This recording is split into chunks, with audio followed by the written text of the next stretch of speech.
Hi again. On this video, I'll be talking about first draw a tree diagram to analyze complex sentence and the different phrases, right? Let me just activate the spotlight. I will go straight. Okay, remember you gave us some options, right? Okay, so I'm going to go to. Okay, this is my tree diagram about the complex sentence. Let me explain you, right? Complex sentence is one that has an independent clause, like for example, a bank is someone who lends you money. It has a subject like bank. It has a verb, which is lends. In this case, it had some other elements like a determiner, bank subject, okay? But this is the independent clause because it makes sense by itself, right? A bank is someone who lends you money. You don't need anything else in order to make sense, in order to convey an idea. Then we have a subordinate conjunction, if, and then comes the dependent clause, right? This is the one that is not enough for itself to explain an idea. You can prove that you don't need it. Okay, we can understand it, but we need more in order to fully understand, right? And of course, in here we can also observe some of the elements of the sentence, like the subject, pronoun, a modal verb, a main verb, and auxiliary verb, right? So this is the first part, and this was my complex sentence. Let's see. As the second part, we have write a paragraph about the importance of the linguistic fields in education. Let's see it. Why linguistics is important in education? Well, there are many reasons. Maybe the main one is because its principal purpose is to improve communication between people, helping any teacher, especially language teachers, explain the different elements in grammar at different levels to students from all backgrounds. Furthermore, applying this really useful knowledge gives you an understanding of many aspects of human communication. After all, we always need to communicate one another. Communicate with one another.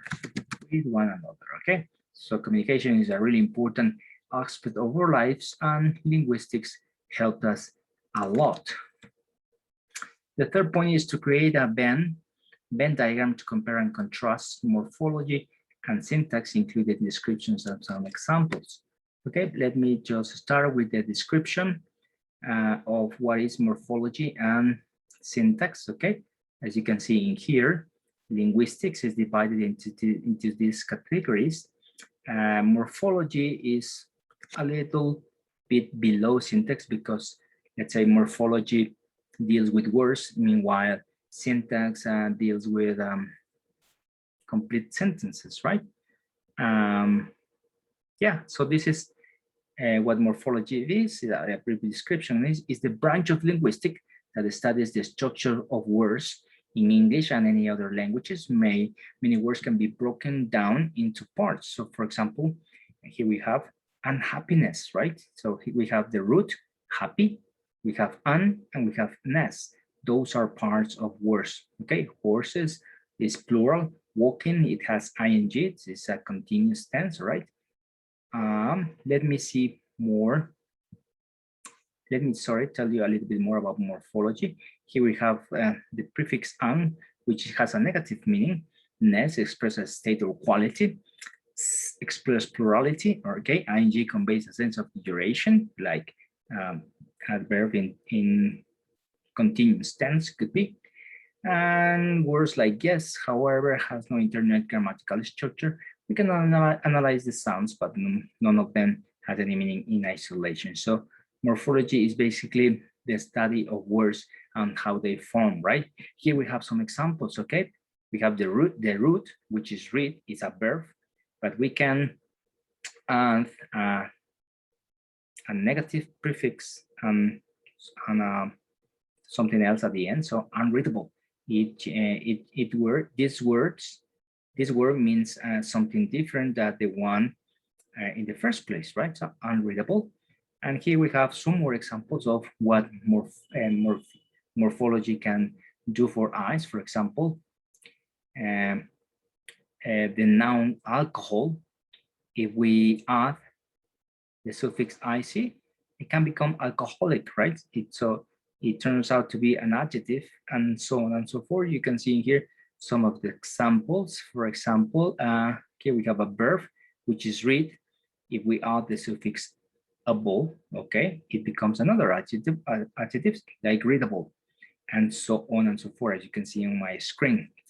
A brief description of what syntax is. Okay, syntax is a branch of linguistics that studies how words are combined to form sentences and the rules that govern the formation of sentences.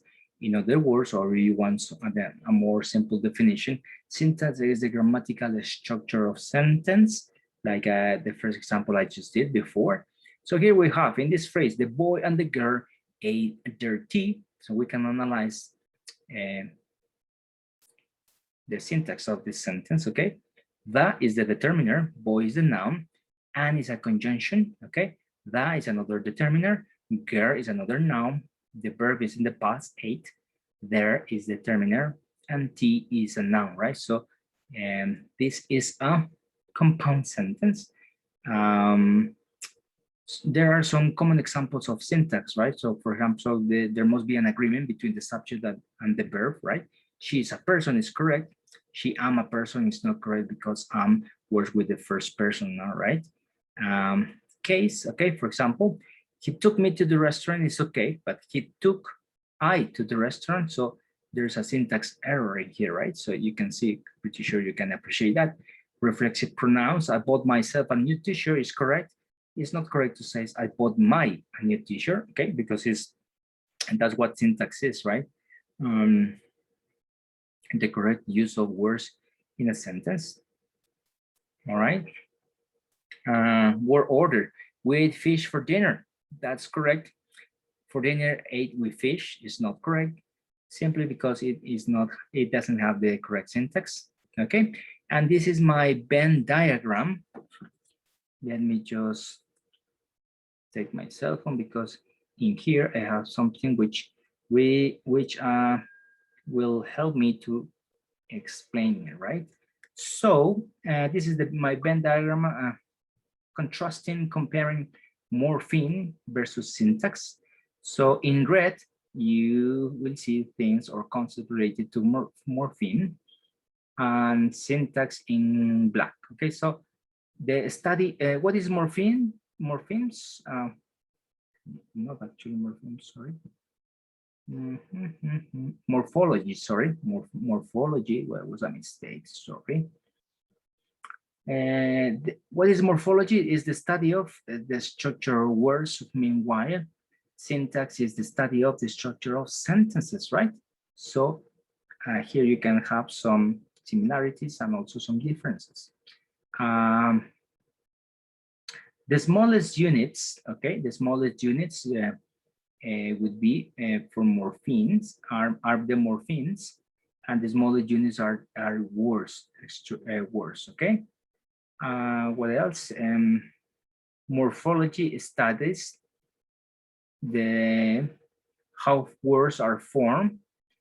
Meanwhile, syntax studies the role of words within a sentence. Okay. And finally, morphology looks at words and individual relation. Meanwhile, syntax looks at the words in the sentence. All right. That was it. I think, or I hope, better said, I hope you also like this video. Okay. Bye-bye for now.